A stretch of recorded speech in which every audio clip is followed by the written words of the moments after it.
Welcome everybody to Jim Flies 2. I'm not doing a repair video today. I'm not doing a drum cover.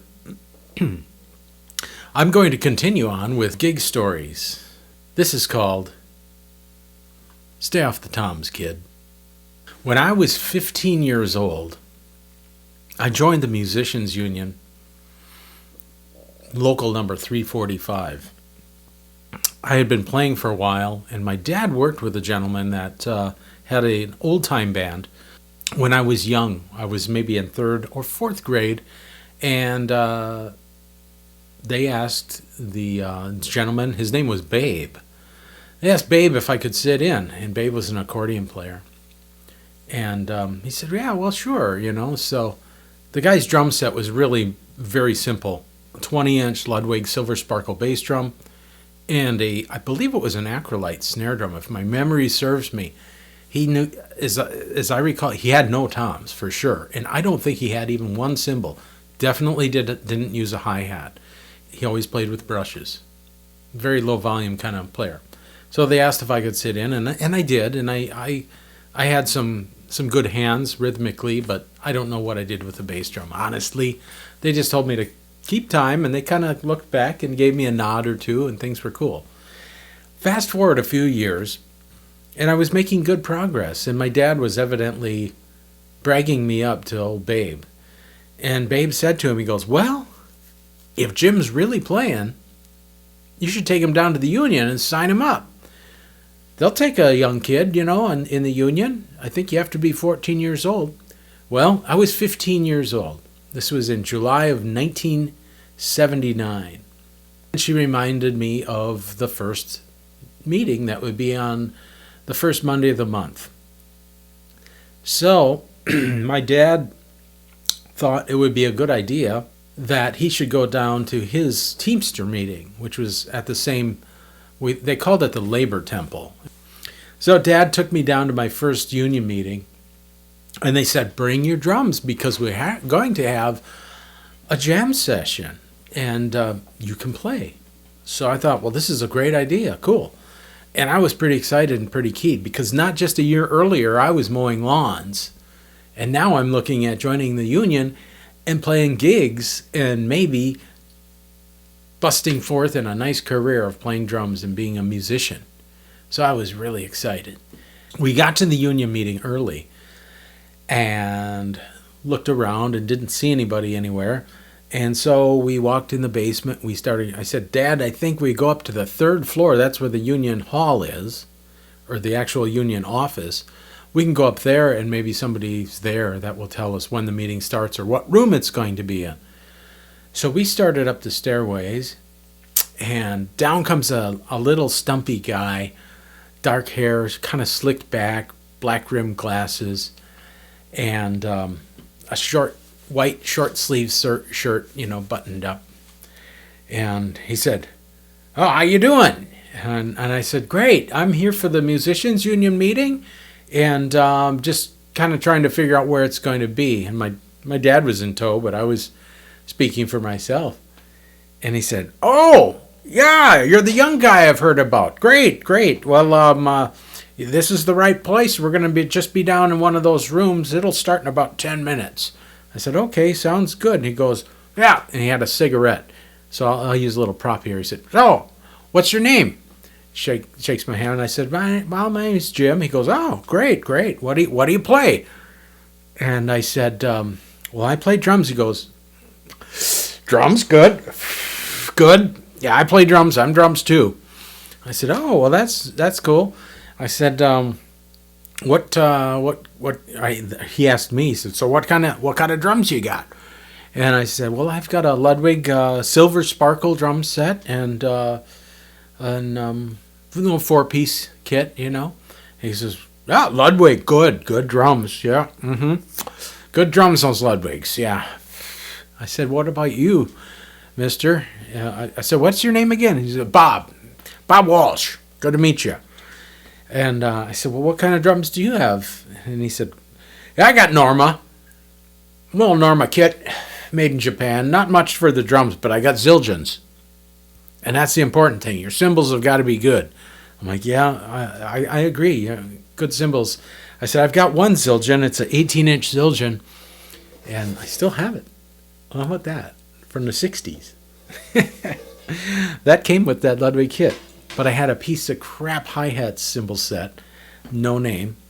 And I had a 22-inch Pearl ride cymbal, which was rather flat in its taper, not unlike the Peisty Traditional series. And boy, do I wish I still had that cymbal. They always talked business, and they did their thing. They talked about, we need more funding, we need to get more union project jobs, which were jobs that you would play for 2 hours in a park, usually two 50-minute sets.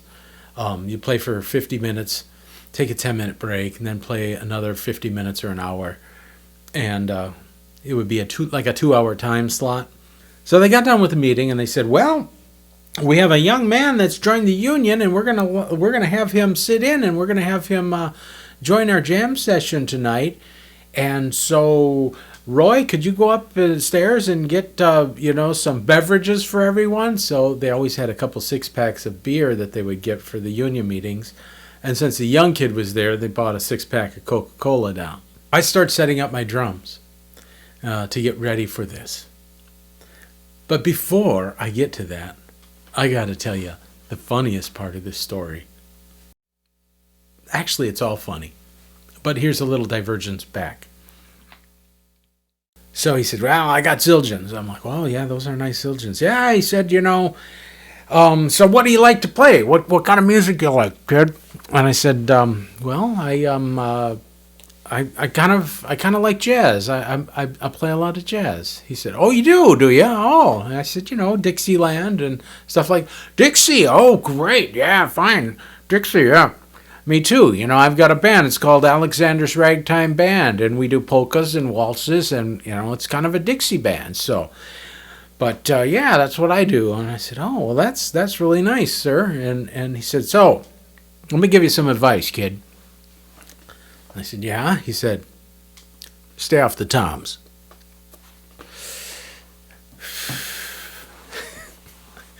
That was my encounter with Bob.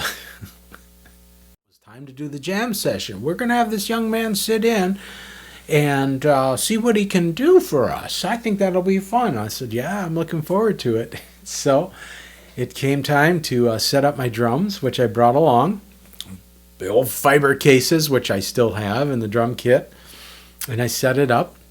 And they had this big old upright piano. The kind with the quarter sawn oak. With that beautiful flaminess in it, out of tune, big old beast sitting down there in that union room. So they wheeled that out, and a guy had a saxophone, and another guy had a banjo, and I don't know if there was an accordion player that night, but it seems to me there was, 3 or 4 guys. And Marion, and she played the piano, and she had this great stride piano stuff. Just boom, bang, boom, bang, I mean, these people were old, and they knew the old school, so I had respect for them. It was a bit unusual, I think, for them to meet a young 15-year-old kid that wasn't just a rock and roller. Not that there's anything wrong with rock and roll, but I was a jazz kid, and they really thought that was pretty cool. So they set up and they said, well, what would you like to do, Jim? Would you like to play, would you like to play some? Yeah, let's play some Dixie. That'd be great. I said, well, let's play 5'2" Eyes of Blue. Boom, boom, boom, 5'2" Eyes of Blue. Chink, dunk, kink, dunk, kink. No bass player, just that stride piano. And I'm doing my hi-hat thing and then going to the ride cymbal and doing my improvising on the snare drum and all that stuff, trying to sound as Dixie as possible. And of course, that came from listening to some of my parents' records, old swing records and Dixieland and stuff like that. And so they were like, oh, yeah, great, yeah, oh, the kid can play, nice. And then Bob pulls a chair over as we begin the jam session. He pulls it up, and I said, Bob, do you want to play a tune? He goes, no, I'm just going to check it out. He pulls up the chair, and he's sitting there looking at me, just off my floor tom, like right on me. He's just kind of keeping an eye on the kid to see if he can play. whatever. I don't know. But, I'm playing along, and at one point I do a little fill. Nice technique. Good technique. And I'm like, well, thanks. And he goes, yeah. He's like, just make sure you play in time and stay off the toms. And I'm like, yep, you bet. And so, anyway, I guess I impressed a couple of people at that first meeting, because Jerry, the guy that was playing banjo, I'll never forget him because he hired me for my first 2 gigs. Okay, so I'd been in the Musicians Union for about 6 or probably 8 months, almost going on a year, pretty close. And the union had sponsored the River City Jazz Festival. And it was actually outside of Eau Claire, which has 2 rivers in it. But it was outside of Eau Claire at a place called the Wooden Shoe. It used to be called the Last Frontier Restaurant. Now it's Showgirls or something like that. But they had a couple of restaurants in the place, lots of dancing places, a couple of bars. It was really kind of a unique place, built in the 70s, maybe very late 60s, but a very hip kind of place.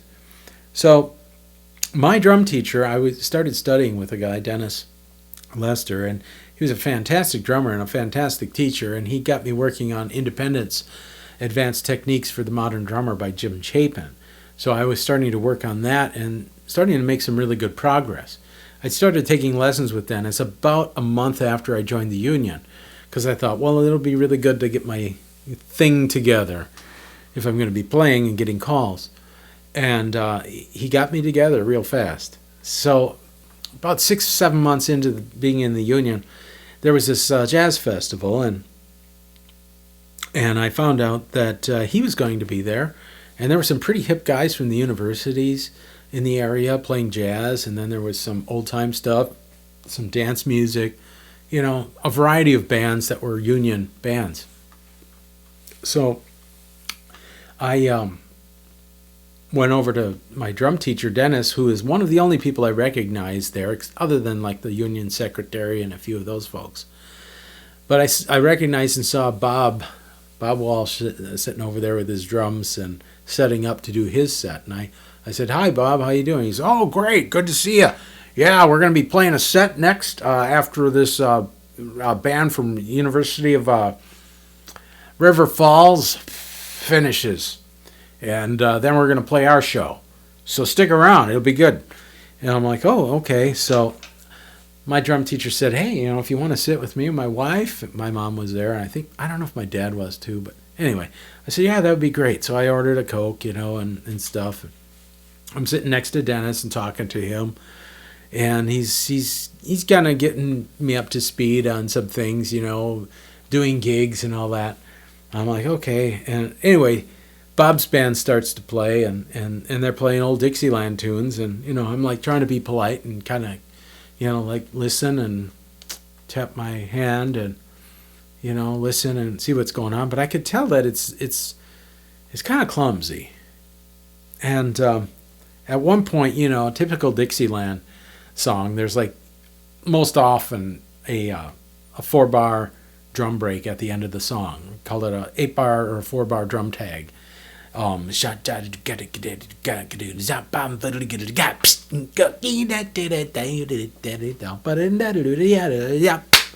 that. So it comes, they're playing a, maybe not that fast, maybe some tempo like this. And Bob's drum sounded pretty bad. He had this old Radio King snare drum, I remember, or White Marine Pearl. And it sounded like it had the old calf heads on it that were wet. It was kind of rough sounding. And this Blue Sparkle Norma kit that he'd mentioned were there. Cymbals sounded good because they were Zildjian. Yeah. And, his drums didn't sound that good, but anyway, he had this old rough sounding snare drum too. So they get to this part in the song where there's a 4-bar drum break, and it sounds like, a couple of linebackers plowed into a drum set and just kept pushing it around, or somebody took an entire set of drums and cymbals and threw them down a 2-story stairwell. It It was like out of time. There was no groove. It was so bad. And I knew it as like, I guess at that point I was 16 years old and I knew it was not happening. And I'm just like going, yeah, man. And I look out of the corner of my eye. My teacher, Dennis, was sitting there and I kind of like look like this and he's like going, and that told me everything I needed to know about playing music as a professional. It doesn't matter how you're good. If you can get gigs, you can make money playing. And there's a lot of people out there that are making a ton of money playing that aren't very good musicians. And there are people out there that you will never know and you will have never heard of that are incredible musicians that just aren't known. That's just the way it is. But anyway, that was my introduction to being a working professional musician as a young teenager. Now, fast forward a couple years, I've got 2 more brief vignettes about Bob, and then he disappears off the radar. I don't know whatever happened to him. This was 42 years ago. So, 1983, I was at the university up there in Wisconsin, in Eau Claire, and a friend of mine, killer trombone player, Ethan. And I was talking to Ethan, and I said, so you're picking up some gigs, picking up some jobs? Because he knew I was jobbing around. And plus playing in Jazz 1 at the university, which I got into my first semester, and small group jazz, all this stuff, doing a ton of playing. And he goes, yeah, I'm picking up some jobs. But he's like, man, there's this one guy I've gotten these jobs with. Oh, man, Hoovie, it's so bad. I'm like, well, what's the deal? Yeah, this guy, he's a drummer. His name's Bob. I'm like, Bob Walsh? He goes, yeah, you know him? I said, let me tell you a story about, stay off the TOMS, kid. And he laughed. Anyway, he goes, oh, man, it's just, I'm like playing these old-time tunes, and his time is like boom, kick, boom, kick, boom, kick, boom, pep, pep, boom, kick, boom, kick. He'll be putting in 3-4 measures in these standard straight-up, 2-beat feels, or he'll be playing a 3-4 waltz, and he'll be putting a 4-4 measure in there. And it was just, oh man, I can't do this anymore. I said, well, So I told him, I said, Bob, I'm not going to be able to play anymore. And he goes, well, why not? What's the problem? And he's like, well, I'm just getting busy with school, and I can't really keep up with doing everything in my studies, which was complete BS because he was playing in an R&B horn band too, which I later joined. But he's like, whoa, I thought you were my man. I gotta have a man to play this stuff. I thought you were my guy. And he's like, oh, I'm sorry, Bob, but I can't do it. And he goes, well, I know I smoke too much and I drink too much, but I'm having fun. And he's like, you gotta have fun, you gotta have fun. If you're gonna play this stuff, you're gonna play music, you gotta have fun. And Ethan was like, yeah, okay, Bob, well, it's been pleasure, and maybe I'll get a chance to do some more work, but yeah, right now I gotta take a pause. So that was his end of that. Well, the guy that I'd been playing in a wedding band with since 1980, when I turned 16. In fact, I auditioned for his band in January of 1980 when I turned 16.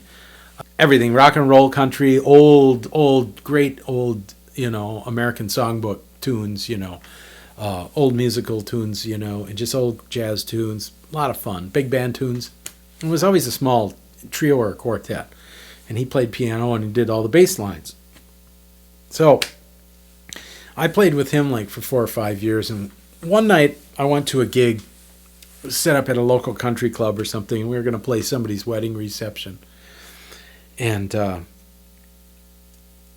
he said to me, we got set up, or we were on break at one point. He goes, hey, I got this great story.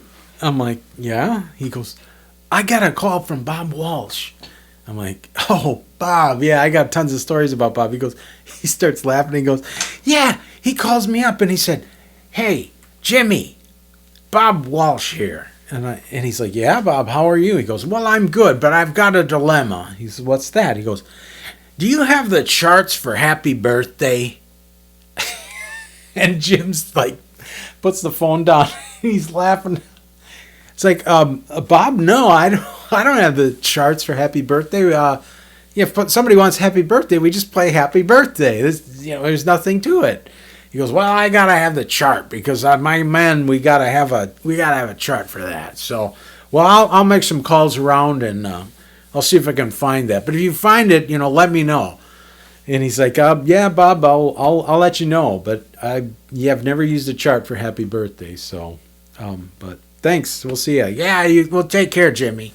And that was the last I ever heard about old Bob. And that would have been probably in 1985 or something like that. But anyway, some great stories of old guys. The one last thing my dad said to me when we left that first union meeting where I met him, he said, he's driving home and he looks over at me. He goes, you know that guy, Bob? I said, yeah, Dad. He goes, he's kind of a BS artist, don't you think? And I said, and I'm trying to be cool and polite and respect my elders. And I said, yeah, I guess you're right. And he said, hey, that guy was full of himself. I could tell. So anyway, that was my story of when I was a young kid, joined the union. My stories as young gigging musician. And I've got some more coming up. How about the circus? I did a week subbing in the circus. How about Stevie Ray Vaughan? Would you like to hear a story about Stevie Ray Vaughan? I've got some things I got to find to use as props for that. Tony Sandler. Does anybody remember Sandler and Young? Tony Sandler and Adrian Young. They had a TV show in the 60s. I got a chance to do a gig with Tony. I've got a really good story about a sleazy talent booking agency, and I got all kinds of fun things that we can talk about. Some getting to gigs, the importance and the priority of getting to gigs, and getting snowbound and getting stuck and having car problems, and oh yeah, there's a lot of things we're going to go into. But if you like this, just stay tuned and hit subscribe and click the notifications bell, because whether you like the repair videos or you just want to put on your headphones and listen to a funny old story, or if you like the drum play-alongs, they'll all come up and you'll get notifications. And if you don't want to listen to that particular thing, you're good to go. Just don't listen to it. But I'm going to try and keep this as a regular thing, because I think I've got a lot of stories that are fun to draw on. I've also got a really great story about a time when I played with Ernie Watts back in 1984. And that was a really hot gig, and I will have to find the recording that I bootlegged from that and play a little piece of it. You can definitely tell Ernie because of his sound and everything. And I think I played pretty well too on that. But anyway, thanks for tuning in. We'll see you again soon. Thanks a lot.